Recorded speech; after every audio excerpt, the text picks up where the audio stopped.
গভীর থেকে সংস্কার না হলে স্বৈরাচার ফিরে আসতে পারে বললেন প্রধান উপদেষ্টা। গণঅভ্যুত্থানের চেতনায় দেশ গড়ার তাগিদ। লোডশেডিংয়ে অতিষ্ঠ পাথর ঘাটার বিদ্যুৎ গ্রাহকরা, ব্যাহত শিল্প উৎপাদন, ঊর্ধ্বতন কর্তৃপক্ষের সহায়তা চায় পল্লী বিদ্যুৎ। কাঞ্চন পৌরসভার বর্জ্যে হুমকিতে শীতলক্ষ্যা নদী, ময়লা আবর্জনা ছড়াচ্ছে রোগ জীবাণু, ব্যবস্থার আশ্বাস পৌর কর্তৃপক্ষের।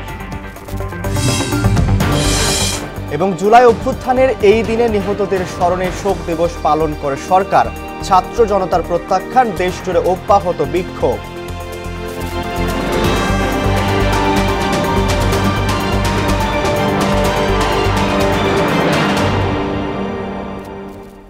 আসসালামু আলাইকুম, সবাইকে মোহনা সংবাদে স্বাগত। শুনছিলেন শিরোনাম, সঙ্গে আছি আমি আব্দুর রউফ। এবার বিস্তারিত। রাষ্ট্রের গভীর থেকে সংস্কার না হলে আবারও স্বৈরাচার ফিরে আসতে পারে বলে মন্তব্য করেছেন প্রধান উপদেষ্টা অধ্যাপক মোহাম্মদ ইউনূস। মঙ্গলবার রাজধানীর একটি হোটেলে জাতিসংঘ আয়োজিত জুলাই স্মরণ অনুষ্ঠানে তিনি কথা বলেন। জুলাইকে পুনর্জন্মের মাস আখ্যা দিয়ে প্রধান উপদেষ্টা বলেন, প্রলেপ দেওয়া পরিবর্তন নয়, দেশ গড়তে হবে নতুন করে। আরো জানাচ্ছেন ওবায়দুল হক মারুফ। জুলাই বিপ্লবের বর্ষপূর্তি উপলক্ষে রাজধানীর একটি হোটেলে আলোচনা সভার আয়োজন করে ঢাকাস্থ জাতিসংঘ মানবাধিকার মিশন। এতে অংশ নেন বিএনপি মহাসচিব মির্জা ফখরুল ইসলাম আলমগীর, জামায়াত আমির ডাক্তার শফিকুর রহমান সহ বিভিন্ন রাজনৈতিক, সামাজিক, সাংস্কৃতিক সংগঠনের প্রতিনিধিরা। প্রধান অতিথির বক্তব্যে প্রধান উপদেষ্টা প্রফেসর মোহাম্মদ ইউনূস বলেন, গভীর সংস্কার না হলে দেশে আবারও স্বৈরাচার চলে আসতে পারে। যে সংস্কার আমাদের দরকার সেই সংস্কার আরো গভীরের সংস্কার। এই সংস্কার গুরুত্বপূর্ণ, আমি অস্বীকার করছি না, অত্যন্ত গুরুত্বপূর্ণ। কিন্তু আমার আবেদন হচ্ছে আমাদের জাতির ভেতরে এমন কিছু রয়ে গেছে যেটা যত শাস্তি দিই, যত কিছু দিই, ওটার বীজ বোধহয় আমাদের মধ্যে থেকে যাবে। পতিত ফ্যাসিবাদের সময়ে গোপন বন্দিশালায় নির্যাতনের প্রসঙ্গ টেনে তিনি বলেন, আয়নাঘর যদি সবাইকে দেখানো যেত তাহলে জাতি বুঝতে পারত গত 16টা বছর দেশে কি হয়েছে। আমাদের তরুণরা শিখে আসবে এই দেশ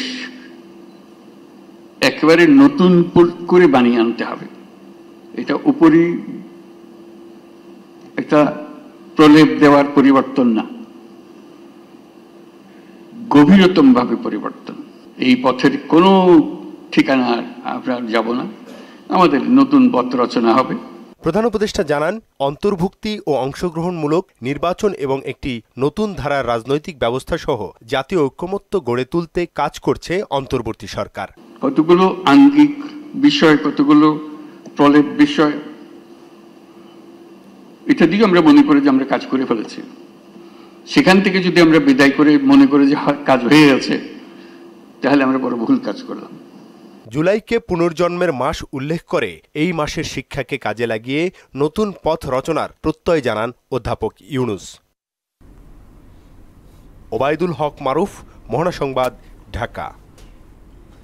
ঘন ঘন লোডশেডিংয়ে অতিষ্ঠ পাথর ঘাটার প্রায় 60,000 বিদ্যুৎ গ্রাহক। চাহিদার তুলনায় সরবরাহ কম থাকায় ব্যাহত হচ্ছে শিল্প উৎপাদন।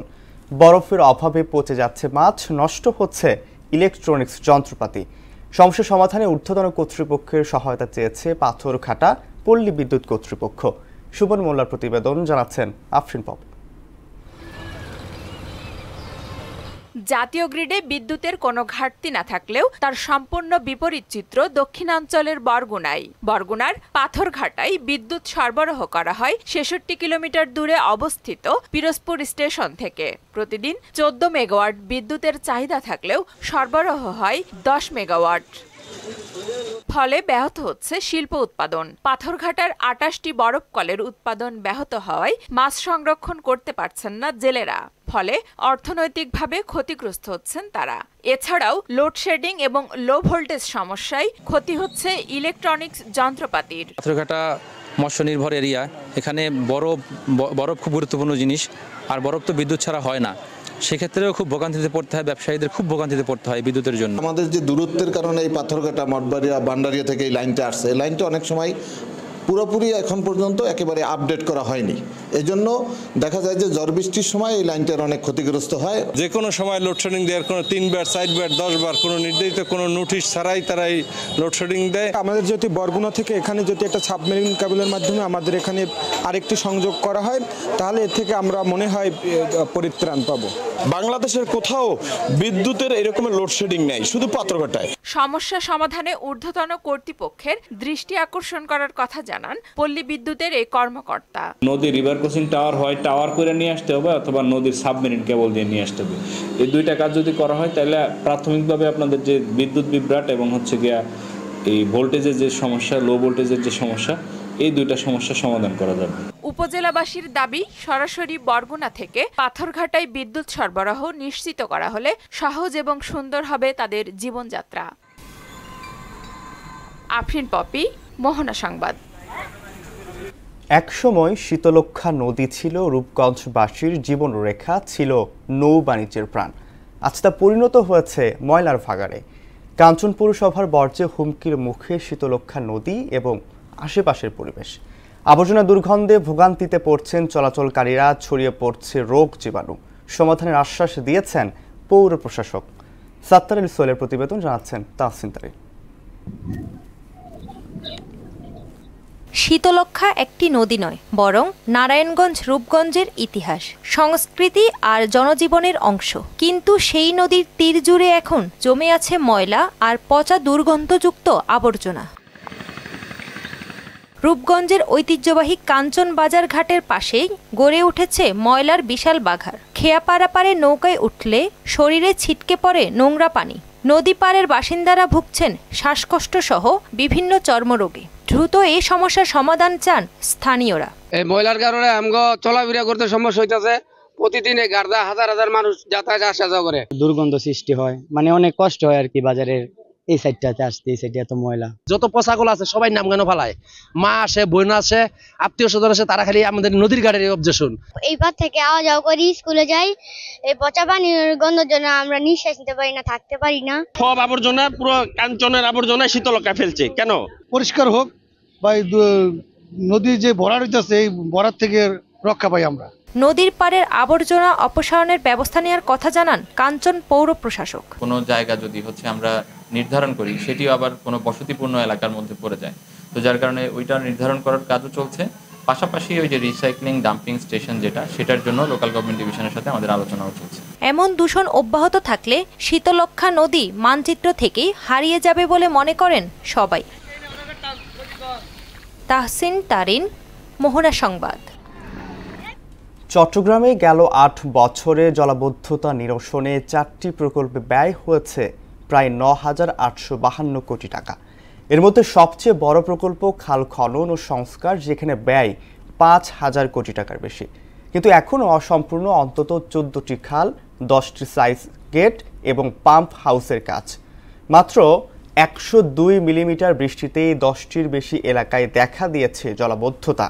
বিশেষজ্ঞরা বলছেন, প্রকল্প পরিকল্পনায় ত্রুটি, রক্ষণাবেক্ষণের ঘাটতি এবং অব্যবস্থাপনায় দায়ী। এদিকে সিটি কর্পোরেশন দাবি করছে নালা পরিষ্কার, তবে বৃষ্টির তীব্রতাই সমস্যার মূল কারণ। দর্শক, জলাবদ্ধতার সবশেষ খবর জানাতে আমাদের সঙ্গে যুক্ত হচ্ছেন সহকর্মী রিয়াজ উদ্দিন। রিয়াজ, জলাবদ্ধতায় ক্ষয়ক্ষতির পাশাপাশি জনদুর্ভোগের চিত্র আমাদের জানাবেন।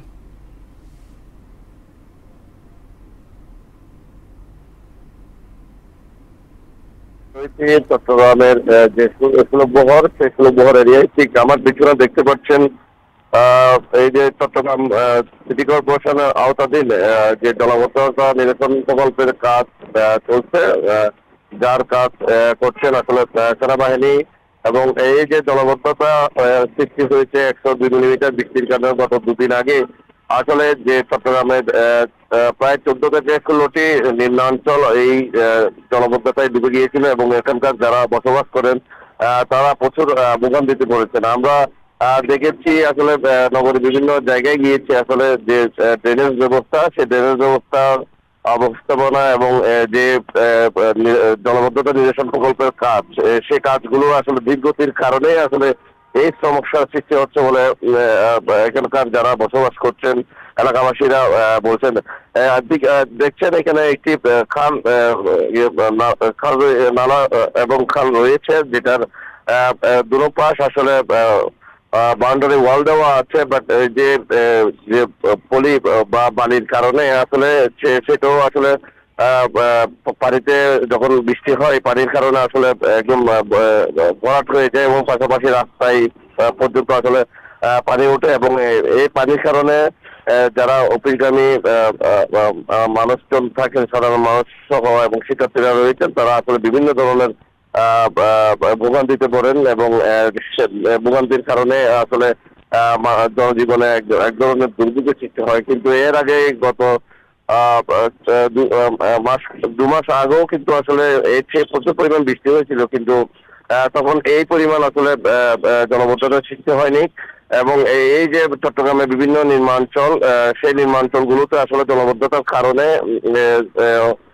এখানকার যারা বসবাস করেন তারা প্রায় সময় এই ভোগান্তি শিকার হন এবং যারা ব্যবসায়ীরা রয়েছেন, আমরা দেখেছি চকবাজারের মার্কেটের আসলে পুরো নিচে অংশ যারা ব্যবসায়ী রয়েছে সবকিছু ডুবে গিয়েছে, অনেক তাদের জিনিসপত্র নষ্ট হয়েছে এবং ওখানকার ব্যবসায়ীরা বলছেন প্রায়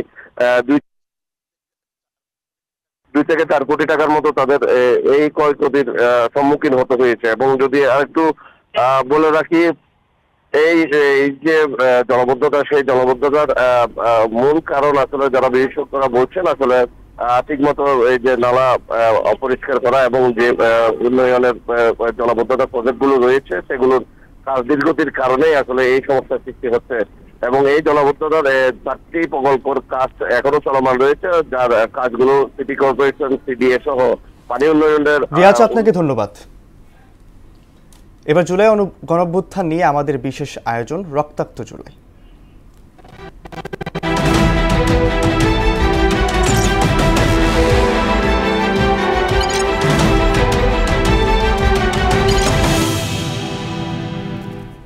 কোটা সংস্কার আন্দোলন ঘিরে সহিংসতার সংঘর্ষে নিহতদের স্মরণে 2024 সালের 30 জুলাই শোক দিবস পালন করে সরকার। অন্যদিকে আন্দোলনকারীরা তা প্রত্যাখ্যান করে নিজেদের সোশ্যাল মিডিয়া প্রোফাইল রক্তিম করে দেয় এবং রাজধানী সহ বিভিন্ন স্থানে বিক্ষোভ অব্যাহত রাখে। বাকিটা জানাচ্ছেন সুরায়া মন্ডি। গেল বছর কোটা সংস্কার আন্দোলন ঘিরে সহিংসতার সংঘর্ষে প্রাণ হারানোদের স্মরণে সরকার এদিন শোক দিবস পালন করে, কিন্তু ছাত্ররা তা প্রত্যাখ্যান করে নিজেদের সোশ্যাল মিডিয়া প্রোফাইল রক্তিম করে দেয়। পাশাপাশি দাবি আদায়ে অব্যাহত রাখে বিক্ষোভ কর্মসূচি। কোটা আন্দোলনের 6 সংগঠক তখনও গোয়েন্দা পুলিশের হেফাজতে। সহপাঠীদের পুলিশ হেফাজত কিংবা কারাগার থেকে মুক্তি দেয়া না হলে এইচএসসি পরীক্ষা বর্জনের ঘোষণা দেয় শিক্ষার্থীরা। ঢাকার রাজপথ হয়ে ওঠে অগ্নিগর্ভ। 24-এর এই দিনে পুলিশি বাধার মুখে মৌন মিছিল করেন জাহাঙ্গীরনগর বিশ্ববিদ্যালয়ের ছাত্র শিক্ষকরা। এছাড়া বেশ কয়েকটি বিশ্ববিদ্যালয়ের শিক্ষকরা সমাবেশ করেন এবং আলাদা কর্মসূচিতে সন্তানের মৃত্যুর প্রতিবাদ জানান অভিভাবকরা। প্রাণহানির জন্য সরকারকে দায়ী করেন বিশিষ্ট নাগরিকরা। অন্যদিকে গদি আঁকড়ে থাকা শেখ হাসিনা ঘোষণা দেন আন্দোলন ঘিরে সংঘর্ষ সহিংসতা তদন্তে বিচার বিভাগীয় কমিটি গঠন করা হবে। যারা অস্ত্রধারী, যারা এই ধরনের ঘটনা ঘটায় তাদের সকলেরই তদন্ত হোক, বিচার হোক। এদিকে ছাত্র জনতার বিক্ষোভ দমনে গ্রেফতার ও দমন পীড়ন অব্যাহত রাখে পুলিশ। সুরাইয়া মুন্নি, মোহনা সংবাদ, ঢাকা। দীর্ঘদিন সংস্কারের অভাবে বেহাল গোপালগঞ্জ পৌরসভার 15টি ওয়ার্ডের বেশিরভাগ সড়ক, সে সাথে উন্নত ড্রেনেজ ব্যবস্থা না থাকায় সামান্য বৃষ্টিতেই সৃষ্টি হয় জলাবদ্ধতা। বর্ষায় খানাখন্দে ভরা রাস্তা হয়ে ওঠে মরণ ফাঁদ। প্রতিনিয়ত ঘটে ছোট বড় দুর্ঘটনা। চরম ভোগান্তির শিকার হন পথচারীরা। যথাযথ ব্যবস্থা নেওয়ার আশ্বাস দিলেন পৌর প্রশাসক। মাসুদ পারভেজের প্রতিবেদন, জানাচ্ছেন সিফাতুর রহমান জেসি। গোপালগঞ্জ পৌরসভার 15টি ওয়ার্ডের অধিকাংশ সড়কে সংস্কারের অভাবে খানাখন্দে ভরা। সামান্য বৃষ্টিতেই সৃষ্টি হয় জলাবদ্ধতা। উন্নত ড্রেনেজের অভাবে পানি নিষ্কাশন করা যায় না। ফলে বর্ষায় এলে সীমাহীন দুর্ভোগ পোহাতে হয় পৌরবাসীদের। হাঁটুজল পেরিয়ে চলাচল করতে হয় শিক্ষার্থী সহ সকল শ্রেণী পেশার মানুষকে। এতে অনেককেই চর্মরোগে ভুগতে হচ্ছে। হাঁটু পর্যন্ত পানি হয়, কাদা, এতে আমাদের বিভিন্ন ধরনের সমস্যা, চুলকানির সমস্যা বাড়তেছে। এটা বিগত কয়েক বছর যাবত এই অবস্থা।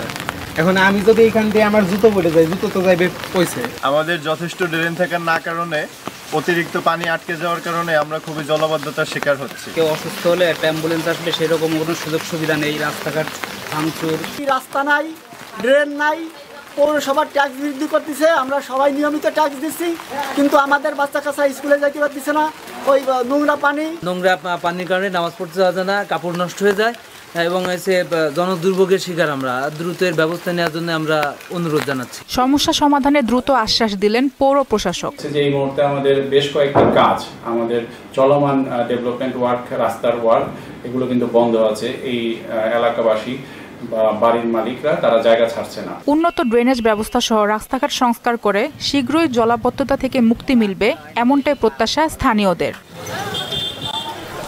সিফাত রহমান, জেসি, মোহনা সংবাদ। এবার সারা দেশে অনুষ্ঠিত সভা সমাবেশ নিয়ে প্রতিনিধিদের তথ্য ও ভিডিও চিত্রে ডেস্ক রিপোর্ট। মানিকগঞ্জে জেলা প্রশাসন, বন বিভাগ ও কৃষি সম্প্রসারণ অধিদপ্তরের আয়োজনে 7 দিনব্যাপী বৃক্ষ ও ফল মেলার উদ্বোধন করা হয়েছে। এতে প্রধান অতিথি হিসেবে উপস্থিত ছিলেন জেলা প্রশাসক মানোয়ার হোসেন মোল্লা।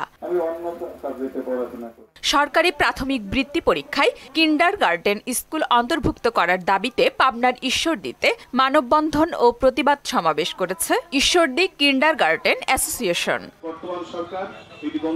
গাজীপুরের কালিয়াকৈরে বেসরকারি প্রাথমিক বিদ্যালয়ের বৃত্তি পরীক্ষায় অংশগ্রহণের দাবিতে মানববন্ধন করেছে বেসরকারি শিক্ষা প্রতিষ্ঠানের শিক্ষার্থী, অভিভাবক ও শিক্ষকরা।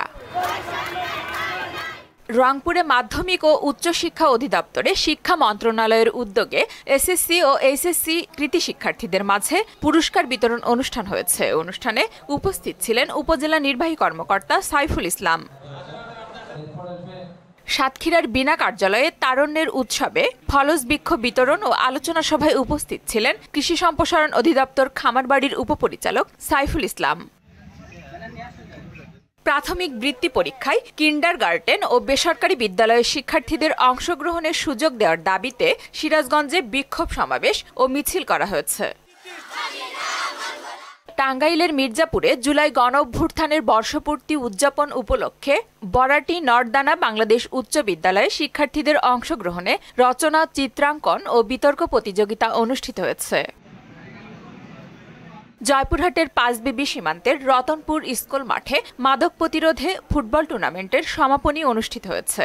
এতে উপস্থিত ছিলেন জয়পুরহাট জেলা ছাত্র দলের সহসাধারণ সম্পাদক আল ইমরান মণ্ডল সহ অন্যরা। লালমনিরহাটের হাতীবান্ধা উপজেলা প্রশাসনের উদ্যোগে মাদক ও বাল্যবিবাহ প্রতিরোধে মানববন্ধন ও আলোচনা সভায় প্রধান অতিথি হিসেবে উপস্থিত ছিলেন জেলা প্রশাসক এইচ.এম. রকিব হায়দার। কুড়িগ্রামের নাগেশ্বরী উপজেলা প্রশাসন স্কুল অ্যান্ড কলেজ থেকে 2025 সালের এইচএসসি পরীক্ষায় জিপিএ 5 প্রাপ্ত কৃতি শিক্ষার্থীদের সংবর্ধনা ক্রেস্ট প্রদান করেন উপজেলা নির্বাহী অফিসার সিব্বির আহমেদ। গাইবান্ধায় অনুষ্ঠিত হয়েছে চাকুরি মেলা। এসডিওর আয়োজনে মেলায় উপস্থিত ছিলেন অতিরিক্ত জেলা প্রশাসক এ.কে.এম. হেদায়েতুল ইসলাম। আফরিন পপি, মোহনা সংবাদ। আন্তর্জাতিক প্রসঙ্গ। রাশিয়ায় ভয়াবহ ভূমিকম্প আঘাত হেনেছে। রিক্টার স্কেলে এই কম্পনের মাত্রা ছিল 8.7। এরপর একাধিক দেশের সুনামি সতর্কতা জারি করা হয়েছে। এদিকে গত কয়েক দশকের মধ্যে সবচেয়ে শক্তিশালী ভূমিকম্প বলে মনে করা হচ্ছে। এছাড়া শক্তিশালী এই ভূমিকম্পের জেরে নিজেদের পূর্ব উপকূলে সুনামির সতর্কতা জারি করেছে জাপানও। বুধবার এক প্রতিবেদনে এই তথ্য জানিয়েছে সংবাদ মাধ্যম আল জাজিরা। সংবাদ মাধ্যমটি বলছে, রাশিয়ার উপকূলে 8.7 মাত্রার শক্তিশালী ভূমিকম্পের পর একাধিক দেশে সুনামি সতর্কতা জারি করা হয়েছে। যাওয়ার আগে শিরোনামগুলো জানিয়ে দিচ্ছি।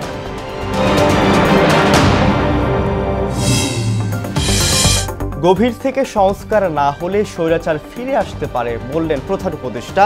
গণঅভ্যুত্থানের চেতনায় দেশ গড়ার তাগিদ। লোডশেডিংয়ে অতিষ্ঠ পাথর ঘাটার বিদ্যুৎ গ্রাহকরা, ব্যাহত শিল্প উৎপাদন, ঊর্ধ্বতন কর্তৃপক্ষের সহায়তা চায় পল্লী বিদ্যুৎ। কাঞ্চন পৌরসভার বর্জ্যে হুমকিতে শীতলক্ষ্যা নদী, ময়লা আবর্জনায় ছড়াচ্ছে রোগ জীবাণু, ব্যবস্থার আশ্বাস পৌর কর্তৃপক্ষের। এবং জুলাই অভ্যুত্থানের এই দিনে নিহতদের স্মরণে শোক দিবস পালন করে সরকার, ছাত্র জনতার প্রত্যাখ্যান, দেশ জুড়ে অব্যাহত বিক্ষোভ। এই ছিল মোহনার সংবাদ। পরবর্তী সংবাদ দুপুর 1টায়, এর আগে সকাল 11টায় দেখবেন সংবাদ এক নজরে। মোহনার সবশেষ খবর জানতে ভিজিট করুন www.mohana.tv। সংবাদ দেখতে পারেন ফেসবুক, ইউটিউবেও। এতক্ষণ সঙ্গে থাকার জন্য ধন্যবাদ সবাইকে।